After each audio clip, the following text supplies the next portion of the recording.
তো আজ আমরা দেখব ডাব্লিউবিপির বিগত বছরের যে প্রশ্নগুলো, যার মধ্যে জিকে পার্টটা আমরা দেখব।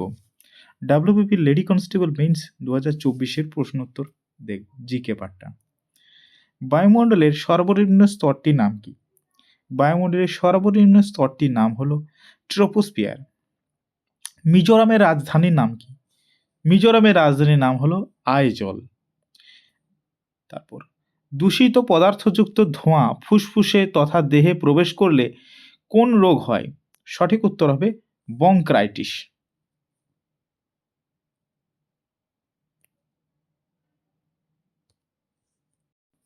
নেক্সট, সোমপ্রকাশ পত্রিকাটি কে সম্পাদনা করতেন?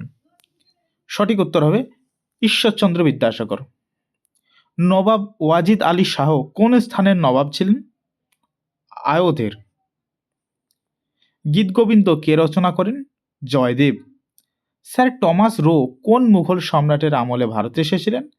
উত্তর হবে জাহাঙ্গীরের আমলে। সম্প্রতি অনুষ্ঠিত ক্রিকেটে বিশ্বকাপ সর্বোচ্চ উইকেট সংগ্রহকারী মোহাম্মদ শামি কতগুলি উইকেট সংগ্রহ করেছেন? উত্তর হবে 24টি। সুপ্রিম কোর্টের বিচারপতিদের অবসর গ্রহণের সময়সীমা কত? উত্তর হবে 65 বছর। সিজিএস পদ্ধতিতে তাপের একক কি? উত্তর হবে ক্যালোরি। বাতাসে জলীয় বাষ্পের পরিমাণ কোন যন্ত্রের সাহায্যে পরিমাপ করা হয়? উত্তর হবে হাইগ্রোমিটার। সীমান্ত গান্ধী নামে কোন স্বাধীনতা সংগ্রামী পরিচিত? উত্তর হবে খান আব্দুল গফর খান। কান্ডালা সমুদ্র বন্দরটি কোন রাজ্যে অবস্থিত? উত্তর হবে গুজরাট। নিম্নোক্ত কোন স্থানে গৌতম বুদ্ধের মহাপরিনির্বাণ ঘটে?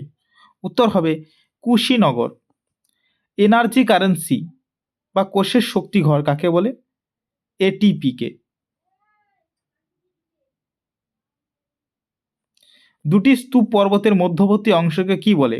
গ্রস্ত উপত্যকা। নিচের কোনটি ক্ষুদ্রান্তের অংশ নয়? উত্তর হবে মিউকাস। নেক্সট, বিজয়নগর সাম্রাজ্যের শ্রেষ্ঠ সম্রাট কে ছিলেন? উত্তর হবে কৃষ্ণদেব রায়। সংবিধানের কোন ধারায় দেশে যুদ্ধ বা বহিঃশত্রুর আক্রমণের পরিপ্রেক্ষিতে জরুরি অবস্থা জারি করার কথা বলা হচ্ছে? উত্তর হবে 352 নম্বর ধারা অনুসারে। নেক্সট, রণথম্বর ন্যাশনাল পার্ক কোন রাজ্যে অবস্থিত? উত্তর হবে রাজস্থানে। নিচের কোনটি সমাজ শ্বসনের একটা পর্যায় নয়? উত্তর হবে গ্লাইকোলাইসিস। ইলেকট্রিক বাল্বে ফিলামেন্ট তৈরিতে নাইক্রোম তার ব্যবহার করার কারণ কি? উত্তর হবে নাইক্রোম তার দিয়ে যে তার তৈরি হয় তো তার রোধ বেশি হয় বলে। নিচের কোন নদীর উৎপত্তি জেমু হিমবাহ থেকে? উত্তর হবে তিস্তা। সোনার রাসায়নিক নাম কি? উত্তর হবে AU।